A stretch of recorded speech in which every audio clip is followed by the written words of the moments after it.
So Fearless Draft, the one main thing that basically saved competitive League of Legends and has brought so much life back into the game, is now being touted as a potential barrier for game diversity. Let's break this down. The point of Fearless was to introduce diversity and kind of force that sort of dynamic where, oh, players have to adapt. We're going to see new champions every game. It's going to be so dynamic, and every series is going to bring something different to the table, which is objectively true and by all means a great success. This doesn't necessarily mean that it was executed in the right way. This diversity is not genuine in the sense that teams are choosing to be able to express themselves in whatever manner they like. They are simply all choosing the optimal path given that certain champs are now off the table, and there's a very important distinction there. It's like when you break your legs, but you can walk again thanks to these very special robot legs that allow you to walk without actually doing anything. You technically can do the same thing, and diversity is still there, but this doesn't mean that it was done in the right way and it's not genuine. This is what this tweet basically is trying to say. Fundamentally, this is just a byproduct of the game design of drafting and how it rewards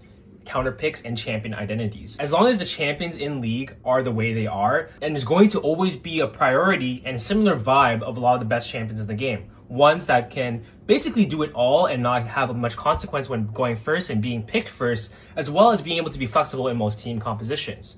That's why even though we have the introduction of Fearless, we don't really see that many psychopath compositions where we see really interesting takes and champions that are actually picked because they want to be, not because they have to be.